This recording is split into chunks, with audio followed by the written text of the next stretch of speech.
estamos aqui com o doutor Gilberto e a doutora Karine falando um pouco aí sobre ultrassonografia, não é verdade, Silvinha? Isso Bom, mesmo. você levantou o dedinho, quer perguntar? Eu quero perguntar da questão da endometriose, né? Se tem algum tipo de ultrassom também que pode estar identificando, né, endometriose para a saúde da mulher. Papo Calcinha. 96.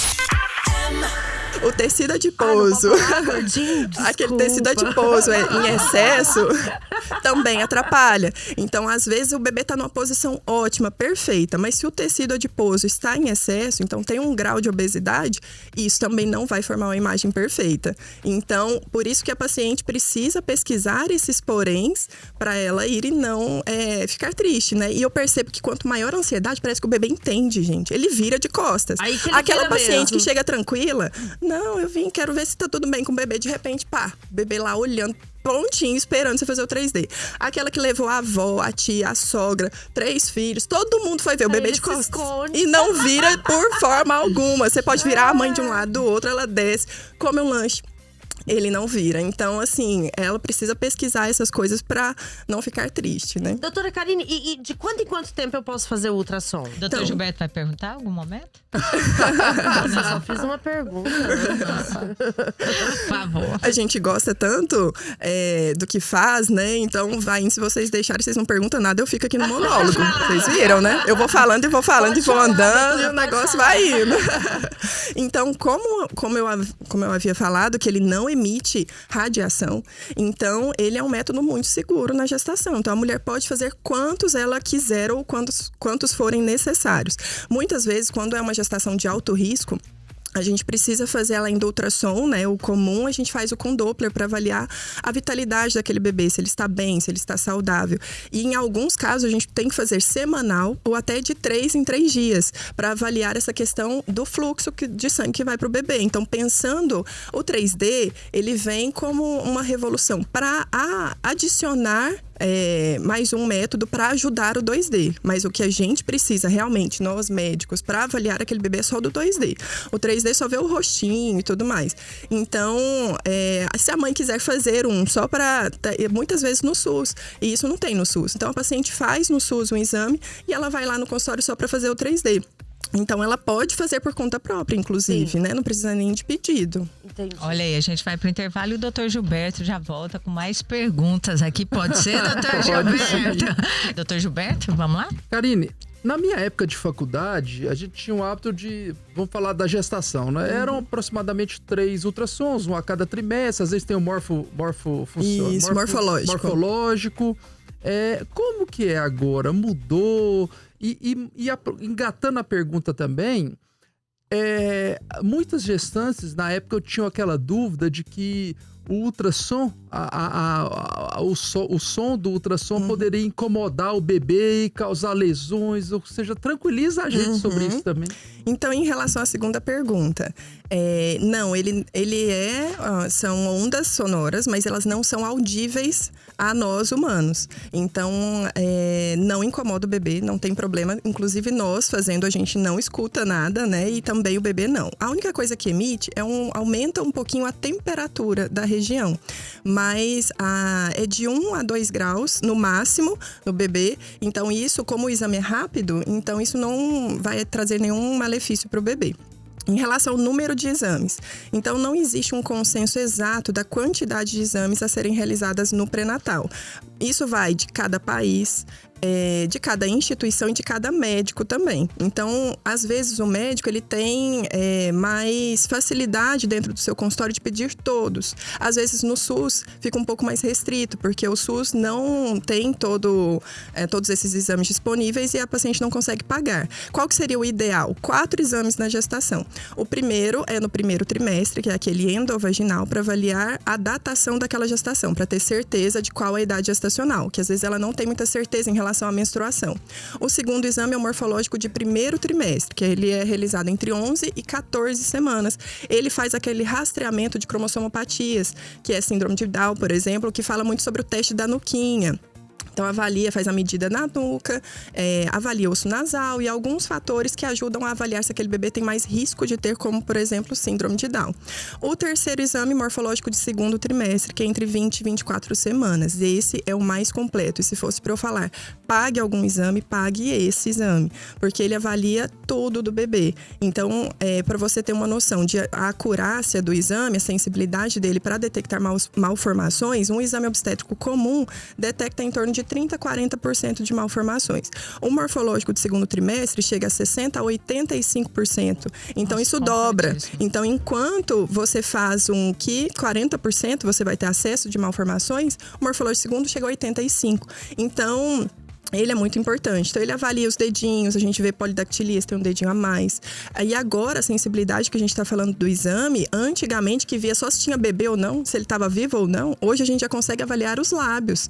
Então, durante o morfológico de segundo... Até um lábio leporino, exatamente. doutora. A gente faz a imagem dos lábios e já faz o diagnóstico se tem fenda labial ou fenda palatina, que é essa estrutura do céu da boca. A gente já consegue fazer isso. E o que vem do 3D é isso. Você faz essa imagem no 2D, viu que tem uma fenda e você pode jogar a imagem 3D do rostinho e aí aparece a imagem já no colorido dessa fenda labial. Então, o morfológico de segundo é muito importante.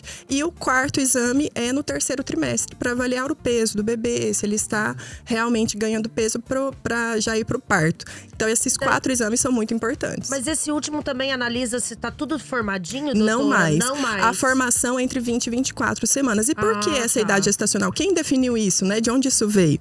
Porque, como eu havia falado, as estruturas atrapalham. Então, quanto maior é o bebê, mais chance, por o espaço ser muito pequeno dentro do útero, mais chance de ter um membro na frente, de alguma estrutura que você quer avaliar.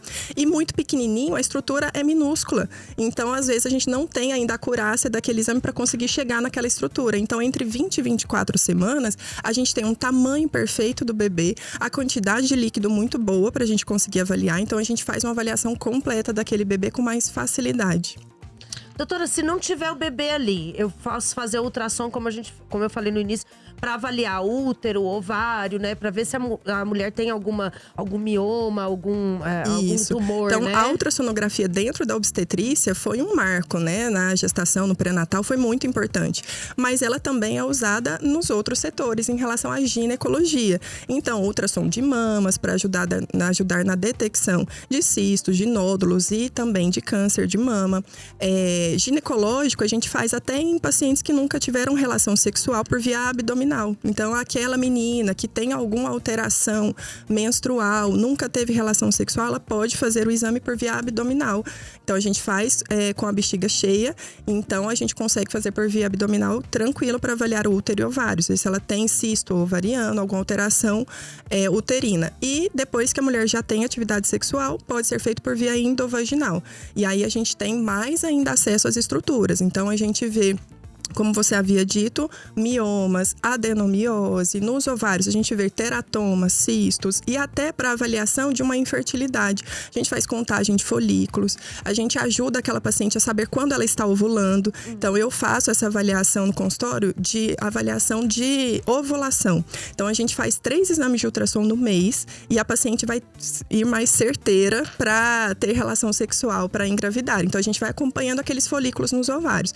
Quando ele está de um tamanho que está quase ovulando, eu falo, olha, tem a relação nos próximos 3 dias e aí ela já tem mais certeza que ela vai estar ovulando. Então, facilita em inúmeras situações dentro da ginecologia e da obstetrícia, a ultrassonografia. E dá pra...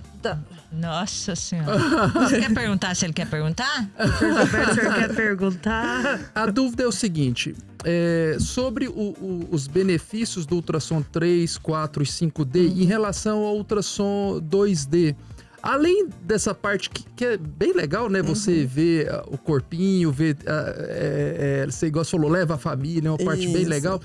Existe algum benefício do ponto de vista em relação à saúde que a gente possa falar, que soma, né? Tem dentro das duas áreas. Então, hoje em dia, o ultrassom 3D não é só para ver o rostinho do bebê dentro da obstetrícia, mas tem também na ginecologia para alterações müllerianas, que são alterações de formação do útero. Então, tem pacientes que nascem com alteração uterina, em que ao invés de ter um útero só, ela tem 2 úteros, que é o de Delfo. Útero bicorno, que ele faz como se fosse um coração, né? Tem um septo ali no meio que não atravessa todo o útero. Tem o útero septado, que aí sim vem um septo atravessando todo o útero. E antes a gente tinha um pouco de dificuldade para fazer essa avaliação dessas malformações só com ultrassom 2D. Então ficava ali um pouco em cima do muro, não tinha tanta facilidade de avaliação. Com o ultrassom 3D dentro da ginecologia, a gente consegue fazer com ultrassom endovaginal a avaliação em 3D daquele útero. E aí foi um marco para ajudar a evitar, por exemplo, pedir uma ressonância. Porque antes a gente fazia ultrassom 2D e ficava ali em cima do muro. Será que é um útero septado ou bicorno? Então eu sugiro realizar uma ressonância para ajudar nesse diagnóstico. Então a paciente fazia a ressonância. Agora, com o aparelho em 3D, a gente faz essa avaliação volumétrica que eu falei que faz do rostinho do bebê, faz no útero. Então, quando eu jogo o 3D, eu consigo virar a minha imagem e vou avaliando. Esse septo está indo só até a parte fúndica ou ele desceu inteiro? Ele está cortando todo o útero indo até o colo, ou ele é um didelfo, que na verdade não é um septo, são 2 úteros. Então a gente consegue fazer esse diagnóstico com mais facilidade dentro da ginecologia também. Nossa, é impressionante, assim, pelo fato de ser o ultrassom, você vê a imagem através do som, né? Exatamente. Realmente. É o que eu ia falar com o Dr. Gilberto. Falei que é profissional da saúde, é realmente uma revolução, não é? A gente usa o ultrassom dentro da cardiologia e a gente não vive sem mais. Assim, a tecnologia é fantástica. Você vê o coração batendo, o tamanho dele. O que ela faz, ao invés de ser no útero, leva pro coração. É a mesma coisa, só que em órgãos diferentes. Seria isso? O 3D também. Isso. E a gente avalia o coração também, a parte cardíaca, no morfológico de segundo do bebê.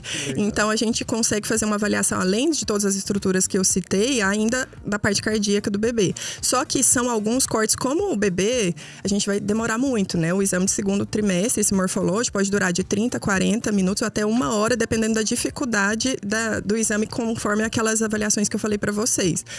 Se o bebê está numa posição favorável ou não. Então, a gente avalia também o coração, faz alguns cortes de triagem para avaliar cardiopatia congênita. Só que uma avaliação também muito importante é o ecocardiograma fetal, que é realizado com um cardiologista pediátrico. Então, muitas vezes, acrescentando um exame dentro daqueles 4, que também seria muito importante, a avaliação do coraçãozinho do bebê. Porque aí sim vai estar completo. Você pode dormir tranquila, com a cabeça no travesseiro, sabendo que você avaliou completamente seu bebê. E por que a gente faz isso? Vai pensar, mas o que isso fez de diferença? Tá, vai ver uma cardiopatia, vai ver uma alteração no bebê. O que eu vou fazer? Além dessas mudanças e inovações dentro da tecnologia no aparelho, a gente tem também na medicina fetal. Então, se você está fazendo mais diagnóstico, vamos estudar como tratar. Então, a gente está tratando o intraútero. Então, a gente tem grandes centros espalhados no país, principalmente em São Paulo, que faz cirurgias intraútero. Então, por exemplo, mielomeningocele, que é uma alteração que a gente vê no morfológico segundo, que é quando a coluna, né, ali na região lombar do bebê, a meninge, ela sai e ela entra em contato com o líquido. E isso é muito prejudicial para aquela meninge. E o bebê pode não andar ao nascimento. E quando o bebê nasce, antigamente, nascia via mielomeningocele e corrigia. Só que aquela estrutura ficou exposta ao líquido por muitos meses. Então, muitas coisas a gente já não conseguia reverter mais. Da cirurgia não ter sucesso. Exatamente. Então, às vezes, assim, ia ajudar um pouco, mas o bebê não ia andar, né, perfeitamente. O que veio a mudança? E se a gente corrige dentro do útero?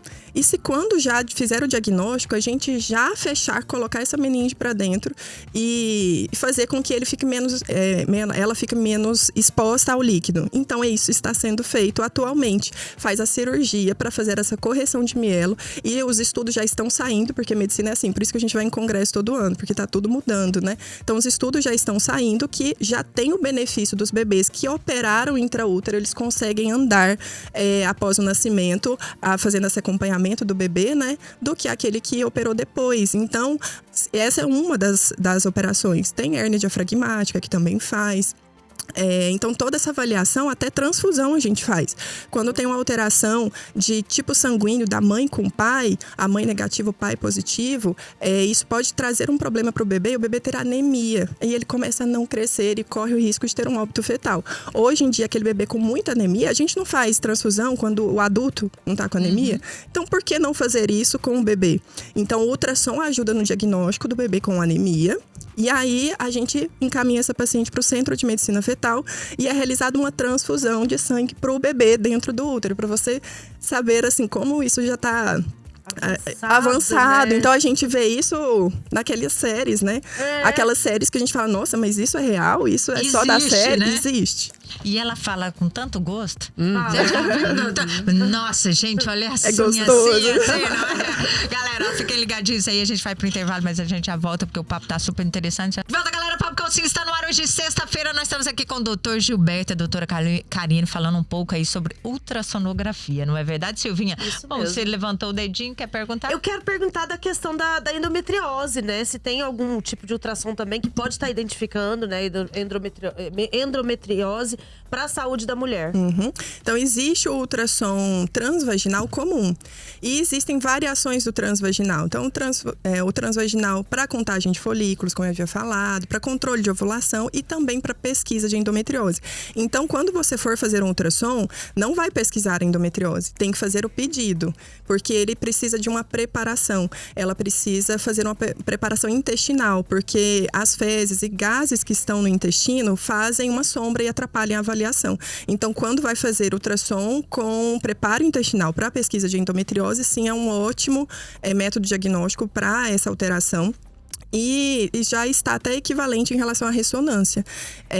Então, é possível, sim, fazer o diagnóstico, tanto com ultrassom com preparo intestinal, como ressonância para endometriose. Obrigada, Doutor? Karine, em relação ao câncer, já que ela falou da endometriose, pegando um pouquinho mais pesado, essa nova tecnologia que você falou que está atualizando a cada ano, ela tem ajudado na detecção precoce de cânceres ginecológicos? Porque a gente sabe que o câncer, se a gente tratar cedo, descobrir cedo, o prognóstico é muito melhor.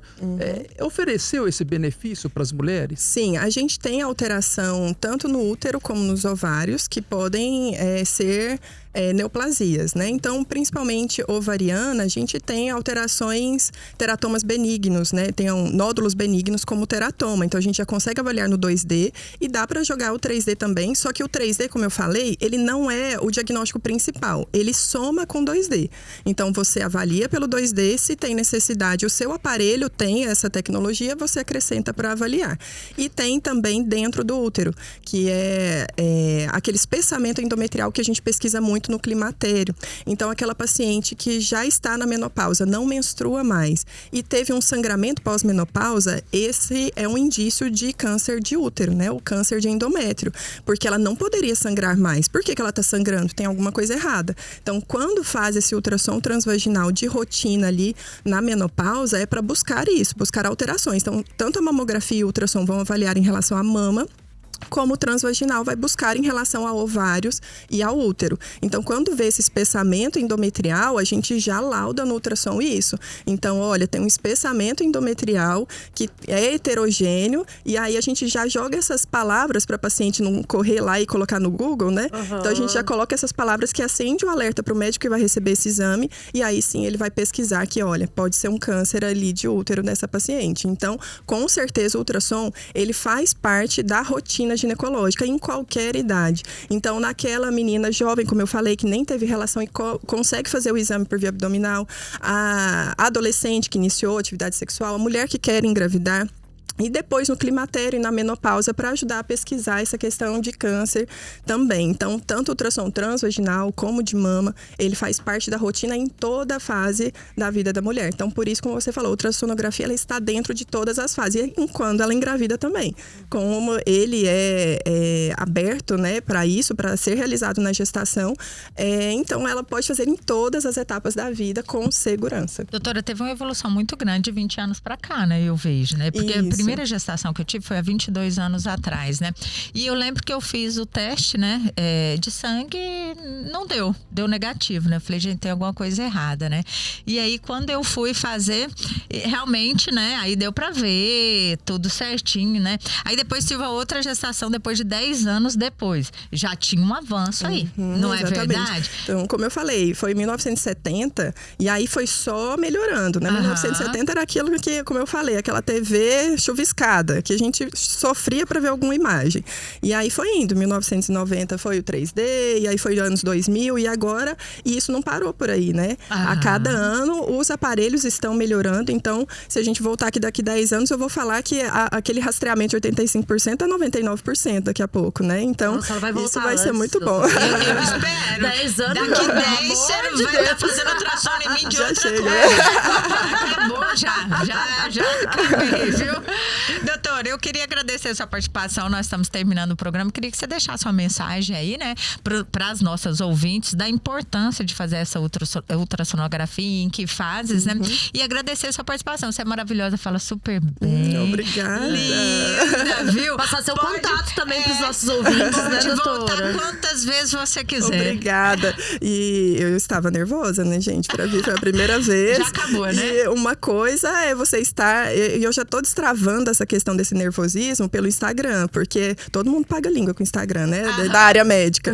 Então a gente vai, posta um textinho, aí de repente, não. Os pacientes querem ver seu rosto, querem ver você falando, tá? Vamos Verdade. falar. Então muitas vezes eu tô com o celular gravando alguma história, alguma coisa, minha secretária entra, eu já paro, travo na hora. Não, Gleide, espera aí. Aí ela sai, aí eu gravo de novo. Então ainda é difícil, né? Então vocês tornaram a conversa muito leve. Então muito obrigada.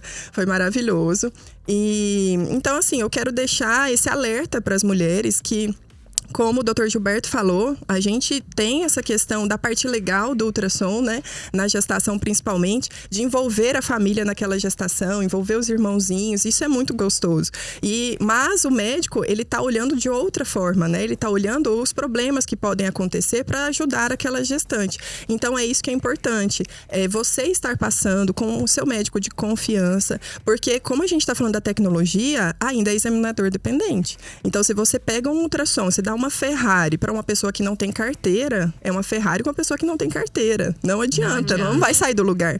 Então, aquele aparelho precisa de um médico competente para realizar o exame. Então, você investe no enxoval, você investe no quartinho do bebê, você investe também no seu exame de ultrassom. Então, pense nisso, pense na sua saúde, invista em um profissional bom que te traga segurança e faça todos os exames, tanto em todas as fases, não só na gestação, mas em todas as fases aí na saúde da mulher, que com certeza você vai ter mais segurança que você está bem e saudável. Olha aí, Você vai doutor passar seu Gilberto. arroba, doutora Karine? Doutora_Karine Ramos Leão, no Instagram. E aí vocês vão ver todos esses exames lá. Essas comparações de antes e depois, os 3D, 4D, 5D, tá tudo lá. E entrando lá no Instagram, direciona já pra clínica, Isso, tudo, e né? aí tem o link lá que já vai direto pro consultório. Olha aí, doutor Gilberto, Legal. quero agradecer a sua Eu que participação. agradeço. Muito obrigada.